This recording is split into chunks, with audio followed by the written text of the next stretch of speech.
In World War II, there were 4 different states in Europe who were neutrals. The first of these is a very doubtful neutral, that of Spain. Spain really, as in fact the Spanish government put it after the defeat of the French and British in Western Europe in 1940, was a so-called non-belligerent, a term that Mussolini had used in order to define a situation in which you were, well, we would sometimes say neutral in favor of, but a better word would be on one side without actually being on the fighting line. The real neutrals were Switzerland, Portugal, and Sweden. And the position of these states, of course, in many respects were different. Now, we're only going to talk about one of these states today. And I hope that here and there we can weave in some kind of a parallel, comparison, contrast to the situation, especially of Switzerland, which would certainly be much closer to that of Sweden than would be the case of Portugal, which was off on the end of things and had a very special kind of situation. Now, we're very fortunate today that we have with us 2 gentlemen who are associated with the principal research project that has to do with World War II. We have really, I think, nowhere else a project which is so significant as that at the University of Stockholm, associated especially, of course, with the history of Sweden during the war, but also in the framework of the whole European and world picture, and especially, of course, the Scandinavian picture. And 2 of the men who are most associated with the direction of this institute have visited us here at Minnesota, and they are both of them to my right here, on my extreme right. I'll anglicize their names as Dr. Ekman. Dr. Ekman has next to him here Dr. Landberg.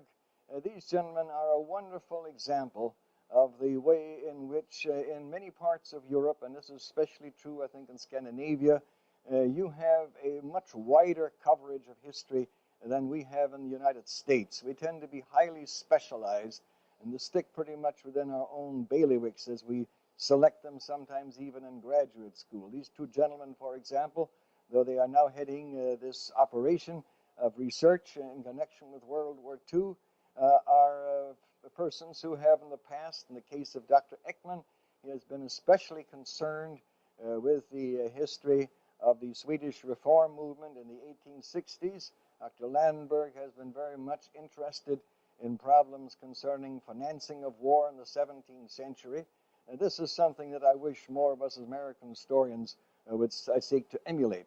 On my left here is Professor Nils Hasselmo, the director of our Scandinavian Studies at the University of Minnesota, who is himself a native of Sweden and who has certainly a very fine knowledge, too, of the events of Swedish history of our own century. I better introduce myself because I know some of our viewers will not be members of my class. I'm Harold Deutsch of the Department of History, and there I give the course for which this broadcast in part will be used on the World War II. Might I ask Dr. Ekman and Dr. Landberg if you could give us, to begin with, something of a picture of the situation on the opening of the war in Sweden. Sweden, like every other country, of course, throughout the 1930s, had to consider very seriously the rising war clouds in Europe. And Sweden, from the start, knew that it was a country caught, in a sense, in between. Like in World War I, Sweden is on the edge of things. It's also a kind of a triangular situation between Russia and Germany.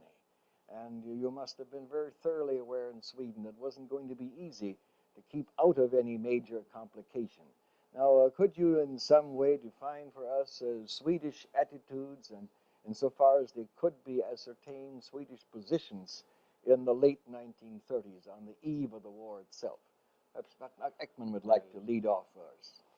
I think Sweden has, as well as the other small nations, bad experience of the League of Nations in the middle of the 30s, and from that years, Sweden began to look after security inside the other Scandinavian countries, but Sweden, there was a beginning cooperation, especially between Sweden and Finland.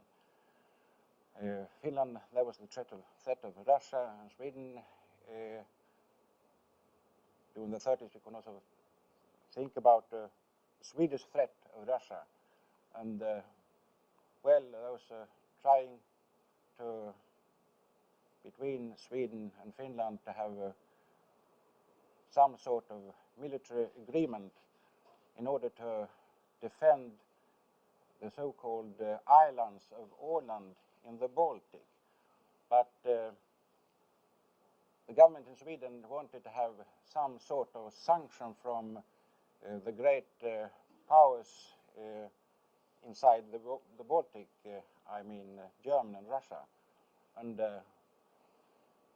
Germany had nothing against it, but the Soviet Union, they opposed this question in the League of Nations in May 1939. So when the war started in September 1939, I can say that all the 4 Scandinavian countries were more or less isolated, and there was no military agreement between Sweden and Finland at that time. To what degree was Sweden influenced by ideological factors? That is, the fact that the Soviet Union, for example, is communist, and Germany very much was under the heel of the Nazis at the time. Was there a preference for one or the other, and leaning in one direction?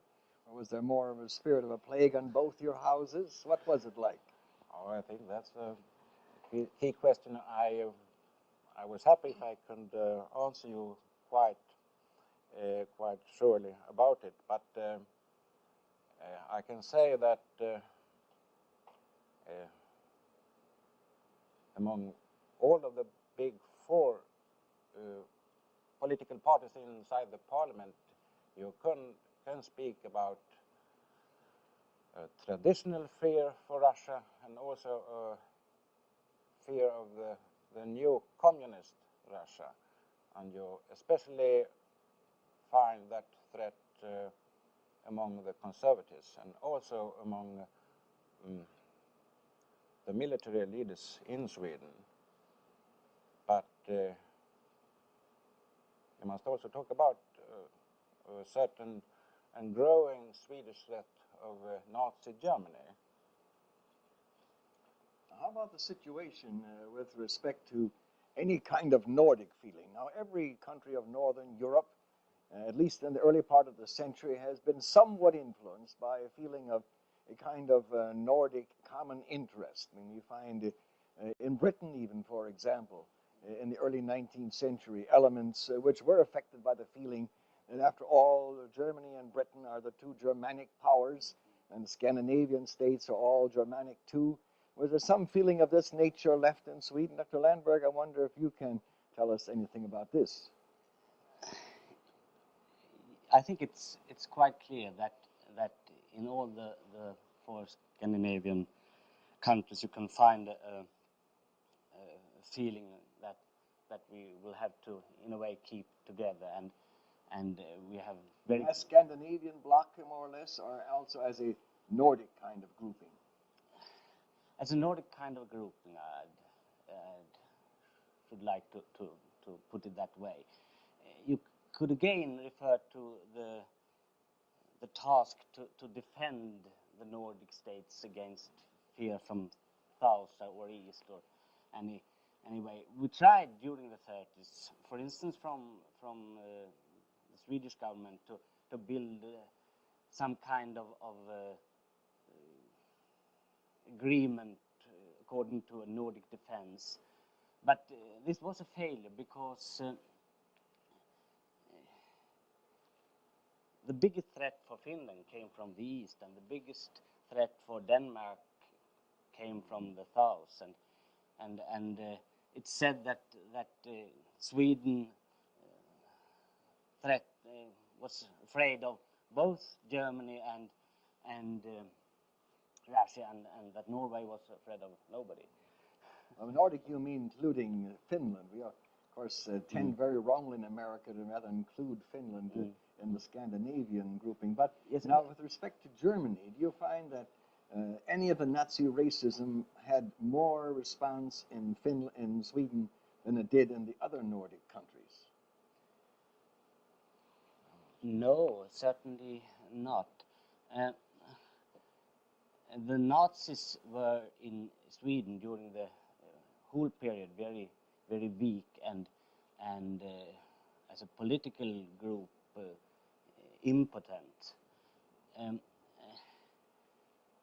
It's true to say that Finland had certain close connections to Germany because of the German aid during the War of Liberation in Finland. So you could of course speak of differences between the connections between the different countries and Germany.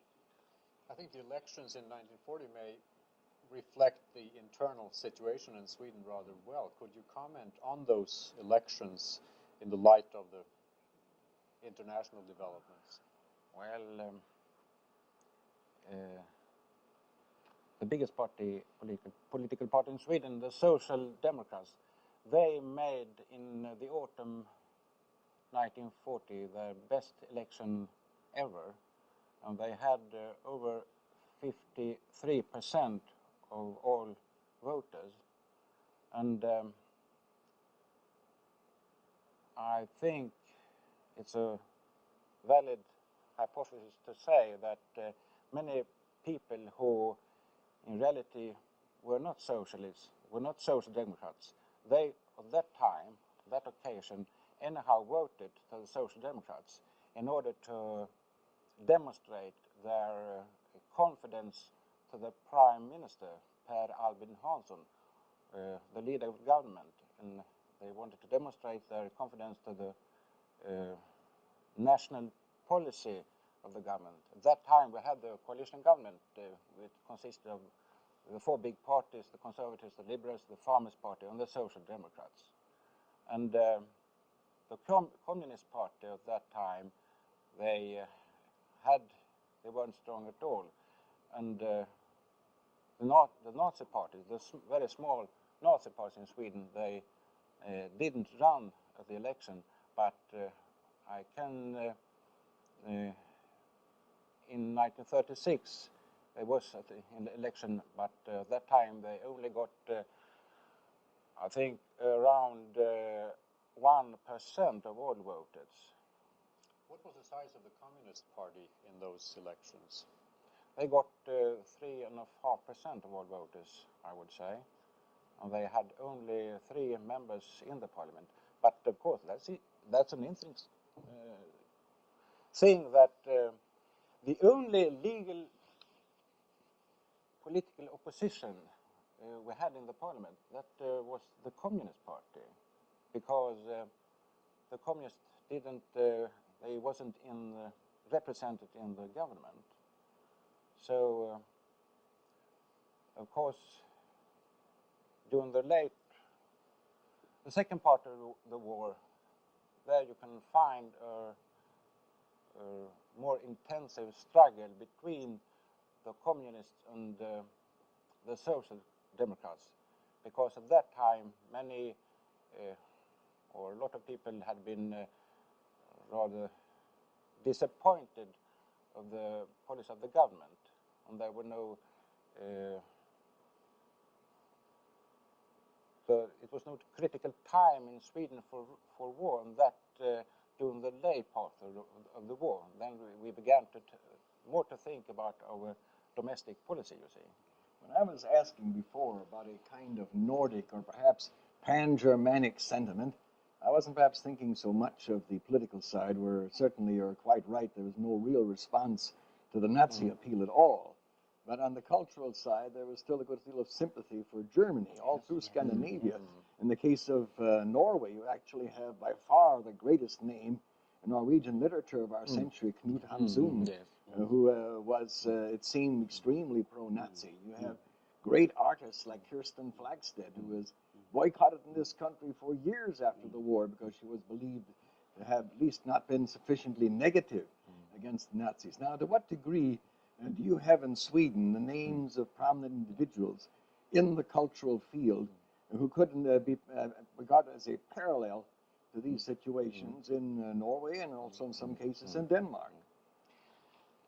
Yes, you are of course quite right. The whole educational system, for instance, in Sweden was during the first part of the 20th century. It was dominated in a way by German scientists and German culture and the German school system. The first foreign language which a young student in Sweden had to study was Germany in the beginning. It's very easy also to give a famous name, which in a way is a kind of a symbol for Swedish-German close relations, Sven Hedin, which had very close connections with Germany from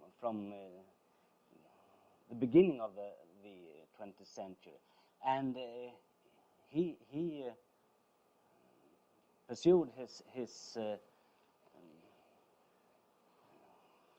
friendship to Germany during the whole war. There's the old relationship between the royal family in Sweden and certain royal families in Germany, one has to say. To what extent do you feel that this entered as a factor into Swedish policy making in these critical years? Did the king indeed play a role?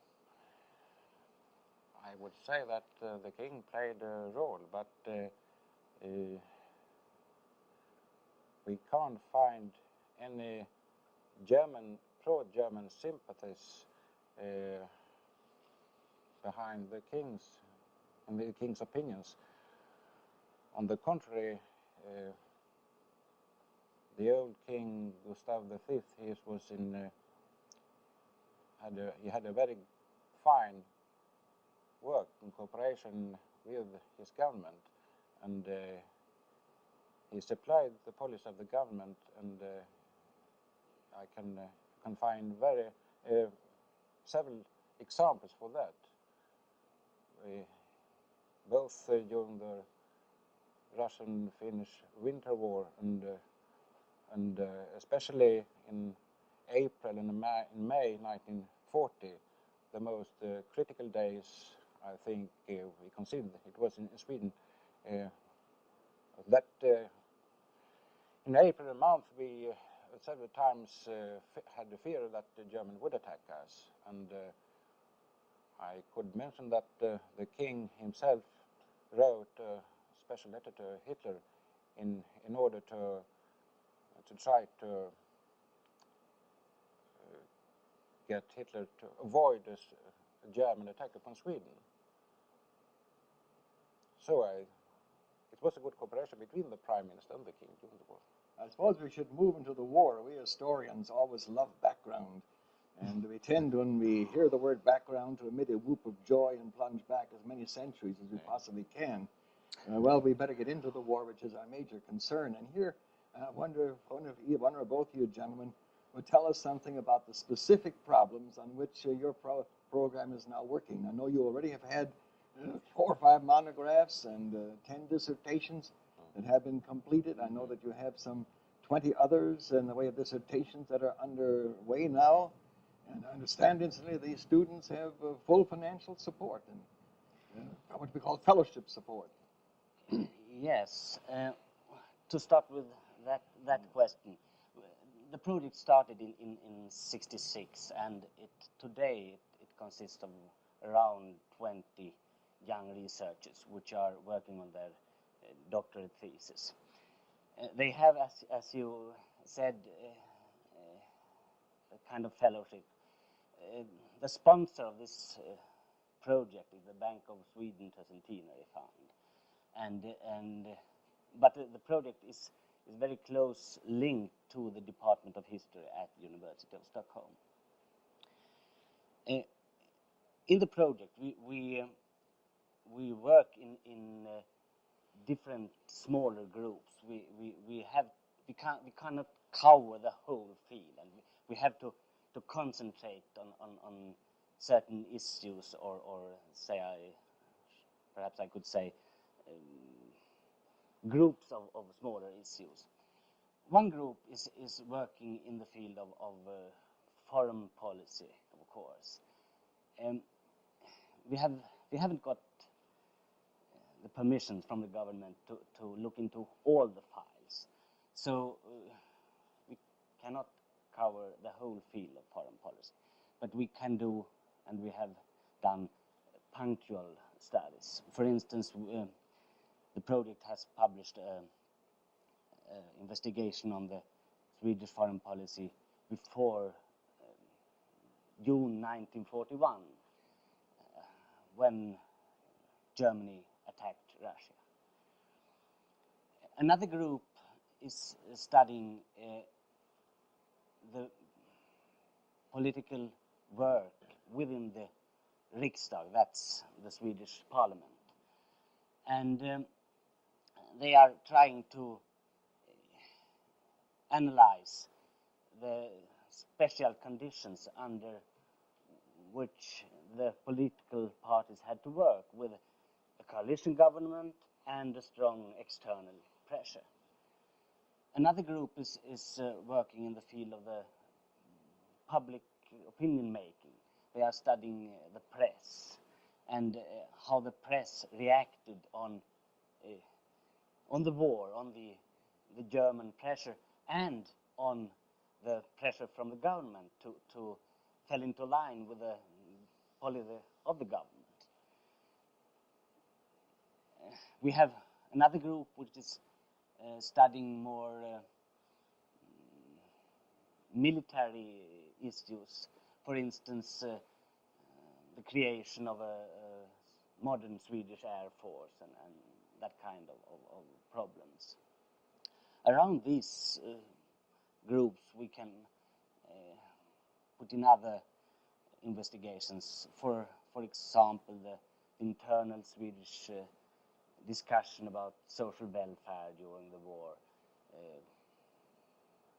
the labor union movements and the war, and so on. Really purely domestic issues. Yes. I wonder, Professor Hasselmo, whether you have any point here that we haven't been able to search through yet in our discussions with our Swedish friends. To some extent, this goes back into the background, but the question often arises: how prepared was Sweden for war, and also did Sweden's preparedness differ from the other North European countries that tried to stay neutral and did not manage to stay neutral? Well, I think if you look upon the Swedish military defense, Sweden was very ill prepared for war, or for to defend an attack upon Sweden in 1939, and the rearmament or building up of the Swedish national defense had started in the middle of the 60s, when the Social Democrats discovered the threat from Nazi Germany and so on. But when the time when the war broke out, our defense was still very weak, and I think that it's one motive when we think about the opinions during the first years of the war. The opinions of the Swedish Commander-in-Chief, General Törnell, he was all the time for a yes to the German demands, to Swedish concession to Germany, and one of his motive for that was that the Swedish defense still was very weak, and the military leaders in Sweden, they was of the opinion that not until 1943 we could, with good strength, bear a German attack. What was the deployment of the Swedish forces at the beginning of hostilities in Scandinavia, during, for example, the invasion of Denmark and Norway? What was the deployment of the Swedish forces at that time? Well, we had at that time under weapon an army corps of about 100,000 men. They were placed in the north at the Finnish frontier. It was a threat from Russia during the Winter War, you know. and it's true to say that the whole south and the whole west of Sweden at that very moment was defenseless.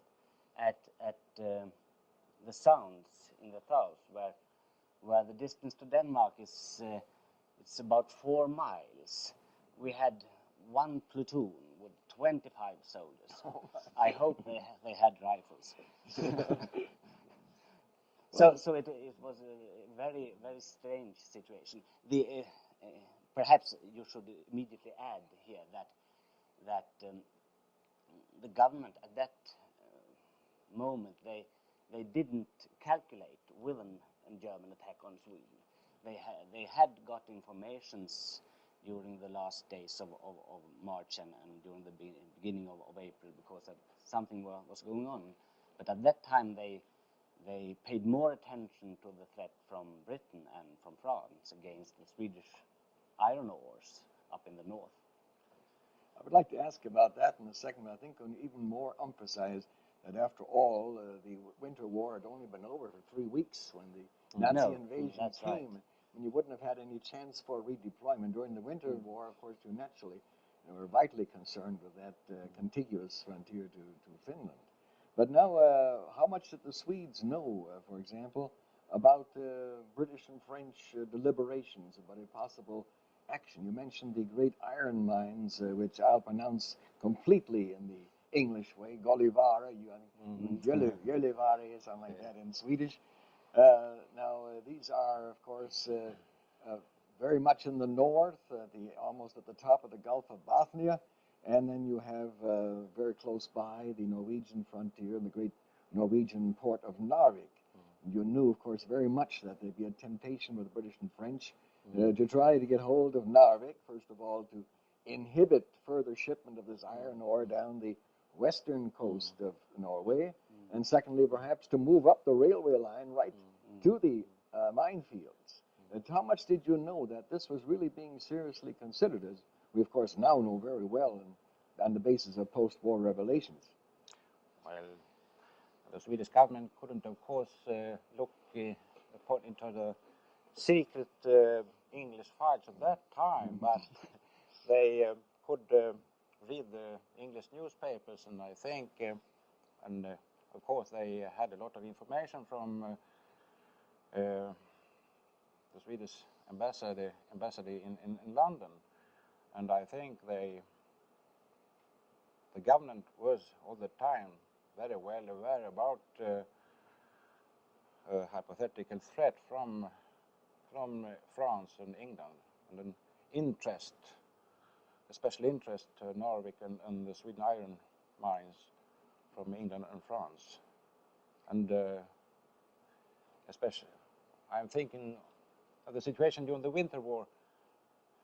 Then the government was also aware that if it will come an Allied invasion in the beginning of 40 to Norway, it would be no resistance from the Norwegian defense to the invasion. And the Prime Minister himself, I remember now, he once asked the Swedish Commander-in-Chief, if the Englishmen are coming, will our soldiers obey the orders to shoot? Well, the Swedish Commander-in-Chief, I hope so, I really think so. But wasn't too sure. Well, Perhaps I could add something there. The Swedish government knew fairly well that the Germans also were very interested in this question, and the letter from King Gustav to Hitler, which was spoken about minutes ago, in this letter, King Gustav assured Hitler that Sweden should defend itself against all aggression.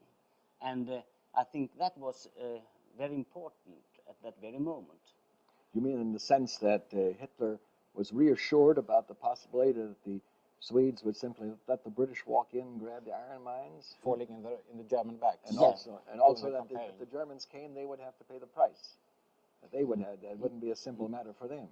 Yes, Hitler was for sure afraid that the Germans, that the Swedish defense would just not happen, and that there would be a situation that if the same kind that if the British had invaded Norway. During the latter part of the war, when Finland, of course, was fighting with Germany against Russia, and Norway and Denmark were occupied by Germany, do you feel that Swedish policy was influenced by this situation? It almost would have to be, but to what extent were there explicit deliberations of that particular strange constellation within Scandinavia itself? And especially, to what extent did Sweden's feelings towards Finland enter into its policy making? Oh, it's a big, difficult question to answer, but if I try to simplify it, first of all, of course, we didn't bring so much different kind of help to Finland during the war 41 to 44, as we did during the war 39 until March 1940. That's a big difference. What was the size of the Swedish assistance during that first war? Just very approximately. It was military weapons. It was a lot of money. It was 1/3. $125 million, Yes. which is an enormous amount for a small country like Sweden. And one-third of our fighter aeroplanes we sent to Finland. It was 25. And I recall there were about 11,000 Scandinavian volunteers for Finland, and of those, between 8,000 and 9,000 were Swedish, which is an indication of the strong feeling. There was volunteers even during the war 41 to 44 from Sweden to Finland. But the Swedish government during the second war between Russia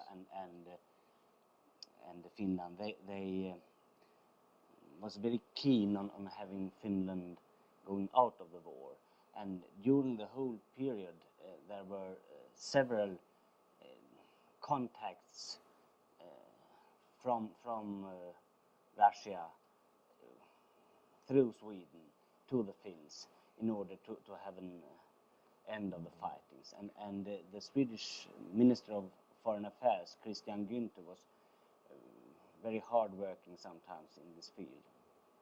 We know at least that in a vague way, and perhaps more than a vague way, Hitler at times did consider later on in 42 and 43 invading Sweden, in other words taking over all of Scandinavia. To what degree were the Swedes, first of all, specifically aware of any such danger, and secondly, how were they going to face it in the event that it developed? Well, I think that we was very well aware about the German threat. I would say that both the Minister of Foreign Affairs and the military leaders, they all the time got information of very different value about now the Germans soon are coming, now the Germans soon are coming. But you had warning from German friends too, didn't you, in Berlin, here and there? Yes, I think it was opposition elements. Yes, and especially on one occasion, I think in February 1942, we had information about that now will Germany attack Sweden, and a piece of that information. A piece of that information came from a Landberg family, who had, as you know, very good connections with the German resistance movement. Yes. Gödler, I think. Now, in the case of Switzerland, we have a very interesting situation. The Swiss, who knew, of course, that Hitler was simply yearning to leap on them, were very much aware of their danger. And they found in the end that the best way to take care of it was to tell the Nazis straight out that the thing that the Nazis found most important in Switzerland, the transit route to Italy, especially through the St. Gotthard Pass. I had an interview about 14 years ago. The man who by that time had risen to the post of deputy foreign minister in Bern in Switzerland. And he told me he was one of a delegation in Berlin where the Nazis were really putting on the squeeze. And where he said, we four little Switzers, and apparently he was dealing with some pretty ponderous German, we four little Switzers stood there and we said, well, you know what will happen to the St. Gotthard. We said it straight out. Now, did Sweden have a similar threat that it could hold over Germany of sabotage or something very vital? And did the Swedes actually utilize it in some such way? Yes, indeed, we had. You see, the iron ore mine in the north, they were, as we have talked a lot of already, they were very important for the Swedish trade with Germany, and we exported very much iron ore during the whole period to Germany. And of course, if Germany should invade Sweden, the Swedish government thought of destroying these mines. And it was prepared and just to push the button. So if the Germans had invaded the mines in Kiruna and Gällivare, they should have been, at least for a very long time, useless for the Germans. Did you manage to convey that to Berlin? Yes, the Germans were briefed of it. Briefed about it. I imagine that was a major element in deciding to leave you alone. Yes. Do you see any point during the war? I know that historians don't like this kind of if history, but are there any points during the war when you think that the Swedish government made a very drastic mistake in evaluating the situation? Is there any obvious cases like this? No, I wouldn't say that it was some kind of drastic failure. Of course, you could say that for instance, the concession in June 1941. At least you can say it this way: it isn't true at all that the Germans should have put some reprisal on Sweden if we had rejected the whole German proposal, the whole German demand. What was the proposal at that time? The proposal at that time was to transport a fully armed and fully equipped German division from Norway through Sweden to the new front in Finland when Germany had attacked Russia.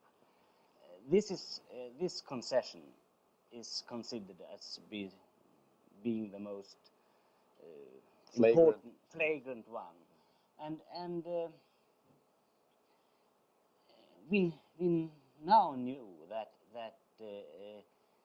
Hitler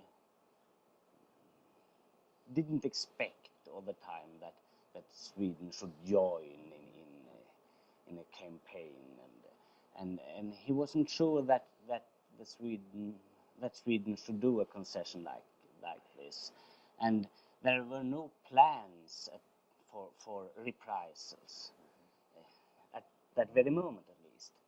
But it would be, I think, unfair to judge that as a big mistake. For the government at that time, it was quite natural, I think, to do a concession. This transit question was in general the hottest one between Sweden and Germany, and of course also an area where there was a great deal of bad feeling in the West about Sweden allowing certain transits. I wonder if you would indicate just what transit was involved, the purpose that the Germans had in mind with it, and what the course of these discussions was. Who's the specialist on this subject?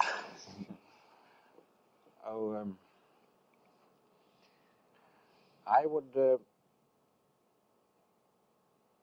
first of all, I want to say that I think about the miscalculation that the Swedish government made during the war.